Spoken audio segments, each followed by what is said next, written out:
दोस्तों, किस पाप के कारण स्त्री समय से पहले ही विधवा हो जाती है? नमस्कार दोस्तों, भगवान विष्णु और मां लक्ष्मी क्षीर सागर में शेषनाग की शैया पर बैठे हुए थे। तब माता लक्ष्मी के मन में जिज्ञासा हुई और उन्होंने भगवान श्री विष्णु से प्रश्न किया, हे प्रभु, किस कारण से एक स्त्री समय से पहले विधवा होती है? ऐसा वह कौन सा पाप है जो एक पतिव्रता नारी को भी विधवा बना डालता है? क्या स्त्री के विधवा होने के संकेत पहले से मिलते हैं? तथा स्त्री का वह कौन सा अंग है जिससे यह पता चलता है कि स्त्री विधवा होगी या नहीं? इस प्रकार से प्रश्न पूछने पर भगवान विष्णु कहते हैं, हे प्रिय, तुमने उचित ही प्रश्न किया है। यह सत्य है कि कुछ स्त्रियों के भाग्य में जल्दी विधवा होना लिखा हुआ होता है, चाहे वह पतिव्रता ही क्यों न हो, किंतु एक पाप के कारण स्त्री विधवा बनती है और स्त्री के शरीर का एक अंग उसके विधवा होने का संकेत भी देता है। भगवान विष्णु कहते हैं, हे देवी, तुम्हें इस परम गोपनीय सत्य को बताने से पहले मैं तुम्हें एक कथा सुनाता हूं। इस कथा में तुम्हें तुम्हारे सभी प्रश्नों के उत्तर मिल जाएंगे, इसीलिए तुम इस कथा को ध्यान से सुनना। दोस्तों, भगवान विष्णु ने माता लक्ष्मी को एक अत्यंत सुंदर कथा सुनाई है। इस कथा के माध्यम से भगवान ने समस्त मानव जाति के कल्याण के लिए कई महत्वपूर्ण उपदेश दिए हैं। इसीलिए आप इस कथा को पूरा जरूर सुने। इस कथा को आधा अधूरा सुनना पाप माना जाता है। तो चलिए शुरू करते हैं। दोस्तों, एक समय की बात है। मध्य देश में एक अत्यंत धनवान सेठ रहा करता था। उसका एक पुत्र और 3 पुत्रियां थीं। उसकी तीनों पुत्रियों का विवाह अच्छे और धनवान घराने में हो गया था, किंतु सेठ की एक पुत्री को दुर्भाग्य का सामना करना पड़ा। उसकी एक पुत्री विवाह के कुछ ही वर्षों के बाद विधवा हो गई और अत्यंत दुख में जीवन बिताने लगी। उस विधवा स्त्री का नाम था सुकन्या। सुकन्या अत्यंत सुंदर, गुणवान और पतिव्रता नारी थी, किंतु उसके भाग्य में जो अशुभ लिखा हुआ था वही उसके साथ घटित हो गया। सुकन्या के पति ने विवाह के समय केवल सुकन्या का सुंदर रूप और उसके पिता की धन संपत्ति देखी थी, जिस कारण से उसे भी जल्दी ही शरीर का त्याग करना पड़ा। बचपन से ही सुकन्या के शरीर के अंगों पर उसके विधवा होने के लक्षण दिखाई दे रहे थे, लेकिन किसी ने उस पर ध्यान नहीं दिया था। सुकन्या के पिछले जन्म के कर्मों के कारण उसे इस जन्म में विधवा होना पड़ा था। भगवान विष्णु कहते हैं, हे देवी, अब मैं तुम्हें सुकन्या के पूर्व जन्म की कहानी सुनाता हूं, उसे तुम ध्यान से सुनो। सुकन्या का पिछले जन्म में एक ब्राह्मण के घर पर जन्म हुआ था। उसका नाम था कलावती। वह ब्राह्मण राजा को अत्यंत प्रिय था, जिस कारण से ब्राह्मण का घर धन धान्य से भरा हुआ था। उसके पास बहुत सारी धन संपत्ति थी, जिससे ब्राह्मण बहुत ही उन्मत्त और गर्विष्ठ बन गया था। वह ब्राह्मण अपनी पुत्री कलावती से बहुत प्रेम करता था, क्योंकि वह उसकी एकलौती पुत्री थी। कलावती बहुत ही सुंदर थी और पिता के लाड प्यार से वह भी बिगड़ चुकी थी। उसके पिता उसकी हर इच्छा को पूर्ण करते थे। उसे कभी किसी चीज की कमी नहीं पड़ने दी। कलावती ने अपने जीवन में कभी दुख नहीं देखा था और उसे अपनी सुंदरता पर भी अत्यधिक घमंड था।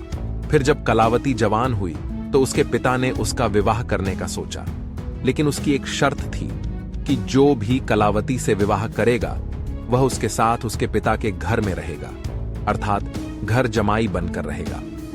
ब्राह्मण ने अपने सभी रिश्तेदारों को यह बात बता दी और चारों तरफ यह बात फैल गई। कई विद्वान और ज्ञानी पंडित कलावती के घर पर उसे देखने के लिए आ गए, लेकिन कलावती ने किसी को भी पसंद नहीं किया। कलावती ने कई विद्वान ब्राह्मणों को अपमानित करके घर से बाहर निकाल दिया।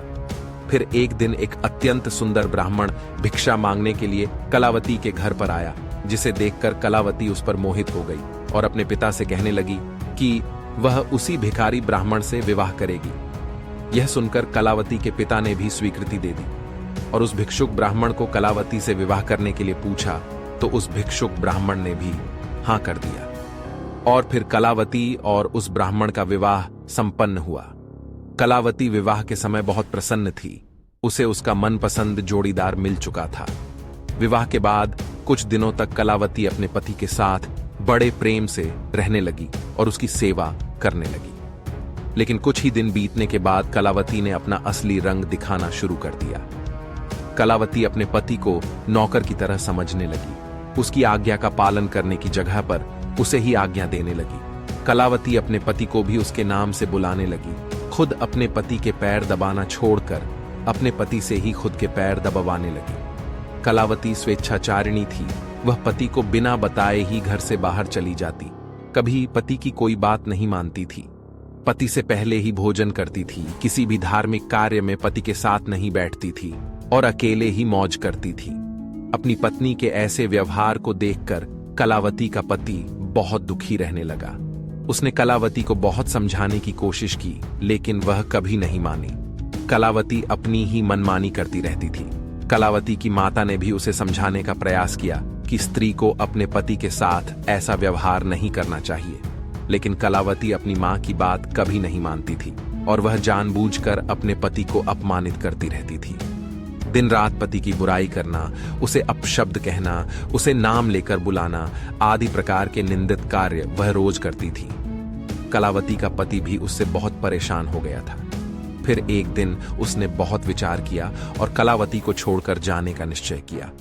कलावती का पति बिना किसी को बताए ही अपने घर को छोड़कर चला गया। उसने कलावती का त्याग कर दिया और वन में जाकर तपस्या करने लगा, क्योंकि शास्त्र यही कहते हैं कि बुद्धिमान मनुष्य को दुष्ट और स्वेच्छाचारिणी पत्नी का त्याग कर देना चाहिए, अन्यथा वह भी उसके पाप का भागीदार बनता है। कलावती का पति वन में जाकर तपस्या करने लगा। कलावती ने भी अपने पति को खोजने की कोशिश नहीं की और बड़े मौज से अपने ही घर में रहने लगी। कलावती की माता ने उसे बहुत समझाया कि वह अपने पति से विनती करके उसे वापस घर पर लेकर आए, लेकिन कलावती कहती, जाने दो मां, वैसे भी मेरा भिखमंगा पति किसी काम का नहीं है। उससे विवाह करके मैंने उस पर उपकार ही किया था, लेकिन वह मूर्ख मुझे ही छोड़कर चला गया है। ऐसे मूर्ख पति के साथ रहने से अच्छा है मैं अकेली ही रह लूं। मैं इतनी सुंदर हूं कि कोई भी पुरुष मुझसे विवाह कर लेगा। कलावती की ऐसी बातें सुनकर उसकी मां भी दुखी रहने लगी। उधर कलावती का पति ध्यान मग्न होकर तपस्या करने लगा और सांसारिक बंधनों से मुक्त होकर ईश्वर की भक्ति में लगा रहा। फिर कुछ दिनों बाद कलावती के पिता के साथ अशुभ घटना घटी। उसे राजमहल में चोरी करते हुए सिपाही ने पकड़ लिया और राजा को इसकी खबर दी। राजा उस पर बहुत क्रोधित हुए और उसका सारा धन संपत्ति छीनकर उसे कारागृह में डाल दिया। सब कुछ छीन जाने के कारण कलावती बहुत गरीब हो गई। उसकी मां और कलावती अब दूसरों के घर पर काम करने के लिए जाने लगे। कलावती के पिता तो कारागृह में बंद थे, तो उसे और उसकी मां को सारा काम करना पड़ रहा था। तब कलावती को अकेलापन सताने लगा। घर में कोई पुरुष नहीं था, इसीलिए उनकी रक्षा के लिए भी कोई नहीं था। अब कलावती को अपने पति की याद आने लगी, लेकिन कलावती का पति तो वन में सन्यासी बनकर बैठा था। फिर कलावती अपने पति को ढूंढने के लिए वन में चली गई, लेकिन उसे उसका पति कहीं पर भी नहीं मिला। वह वन में हर तरफ घूमने लगी, लेकिन उसे उसका पति नहीं मिला। फिर वह एक जगह पर विश्राम करने बैठी तो अचानक उस स्थान पर एक शेर आ गया और उसने कलावती पर हमला कर दिया और उसी क्षण कलावती के प्राण चले गए। मृत्यु के बाद दो यमदूत कलावती को घसीटते हुए यमलोक ले गए। यमलोक में जब कलावती यमराज के सामने जा पहुंची तो यमराज ने उसके पाप और पुण्य का मूल्यांकन किया। यमराज कहने लगे, यह तो अत्यंत पापी स्त्री है। इसने कभी अपने पति का सम्मान नहीं किया। इसने बार बार केवल अपने पति का अपमान ही किया है। यह उसका नाम लेकर बुलाती थी और अपने पति के साथ नौकर की तरह व्यवहार करती थी। ऐसी दुष्ट स्त्री को तो नरक में भेजना चाहिए। फिर कलावती नरक में चली गई। अनेक वर्षों तक नरक में सजा भुगतने के बाद कलावती को अपने पूर्व जन्म के कर्मों का प्रायश्चित करने के लिए फिर से मनुष्य जन्म प्राप्त हुआ। जो पाप कलावती ने किए थे, उसी पाप के कारण कलावती के शरीर पर विधवा होने के लक्षण प्रकट हुए थे। भगवान विष्णु कहते हैं, हे देवी, अब मैं तुम्हें उन चिन्हों के बारे में बताता हूं जिस स्त्री के अंग पर ऐसे चिन्ह प्रकट होते हैं, वह स्त्री समय से पहले विधवा होती है। भगवान विष्णु कहते हैं, हे देवी, मध्यमाया तु दीर्घाया भार्या हानिर्विनिर्दिशेत अनामिका ह्रस्वा भवेद्यस्य तत्वेद्या परदारगम विधवा विपुलेन स्यात् संपार्ष्णी शुभा नारी पृथुपार्ष्णी सुदुर्भगा। इस श्लोक में भगवान विष्णु ने विधवा स्त्री के लक्षण बताए हैं। यदि किसी स्त्री के पैर पसीने से रहित हो, उस पर नसें दिखाई न देती हो, उसके पैर चिकने तथा कोमल हो, तो वह स्त्री सुख भोगने वाली तथा ऐश्वर्यशालिनी होती है। यदि स्त्री के पैर का अंगूठा गोल मांसल हो तो वह स्त्री पतिव्रता एवं ऐश्वर्यशालिनी होती है। यदि स्त्री के पैर के अंगूठे पर नसें दिखाई देती हो तो वह दुर्भाग्य से युक्त व्यभिचारिणी होती है। बहुत छोटे अंगूठे वाली स्त्री क्लेश करने वाली और दुख भोगने वाली होती है। अंगूठा यदि छपटा हो तो वह स्त्री गर्भधारण क्षमता में दुर्बल होती है। यदि किसी स्त्री के पैर की तर्जनी उंगली अंगूठे से भी बड़ी हो तो वह स्वच्छंद कामचारिणी अर्थात अनेक पुरुषों से संबंध बनाने वाली होती है। यदि किसी स्त्री के पैर की उंगलियां परस्पर मिली हुई हो, एक दूसरे के नजदीक हो, उंगलियां गोल एवं सीधी हो और नाखून पतले एवं छोटे हो तो वह ऐश्वर्यशालिनी होती है और ससुराल में सुख भोगती है। अब मैं विधवा स्त्री के पैर के लक्षण बताता हूं। यदि किसी स्त्री के पैर का अंगूठा बहुत बड़ा हो और आगे से गोल हो, उसके नाखून टेढ़े मेढ़े हो, अंगूठे पर नसें दिखाई देती हो तो उस स्त्री के विधवा होने के योग बनते हैं। यदि स्त्रियों की एड़ियां बहुत बड़ी हो तो वह मृत्यु पर्यंत दुख भोगने वाली होती है, और यदि स्त्री के पैर मांस रहित हो तो ससुराल के भाग्य को नष्ट कर देती है। यदि किसी स्त्री के पैर की अनामिका उंगली बाकी उंगलियों की तुलना में बहुत छोटी हो तो वह कलह करने वाली और घर के वातावरण को असहनीय बना देने वाली होती है। यदि किसी स्त्री के पैर की मध्यमा उंगली अर्थात बीच की उंगली ज्यादा लंबी हो तो वह विवाह के लिए अयोग्य होती है। जो स्त्री चलते समय पैर पटकते हुए चलती हो और धम धम आवाज करती हो तो वह अपने पति का विनाश करने वाली होती है। भगवान विष्णु कहते हैं, हे देवी, इन्हीं लक्षणों के कारण सुकन्या समय से पहला विधवा हुई थी। पिछले जन्म के कर्मों के कारण ही स्त्री के विधवा होने के योग बनते हैं।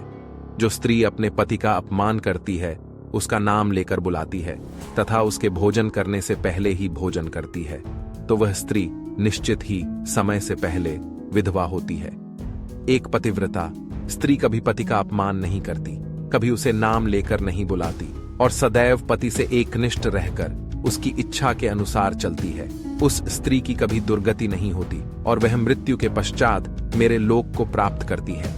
तो दोस्तों, इस प्रकार से भगवान विष्णु ने मां लक्ष्मी को अत्यंत महत्वपूर्ण कथा सुनाई है। उम्मीद है आपको यह जानकारी अच्छी लगी होगी। वीडियो को लाइक जरूर करें और कमेंट में जय श्री हरि विष्णु और जय मां लक्ष्मी जरूर लिखें। साथ ही अगर आपने चैनल को सब्सक्राइब नहीं किया है तो सब्सक्राइब जरूर करें। आप सभी का धन्यवाद।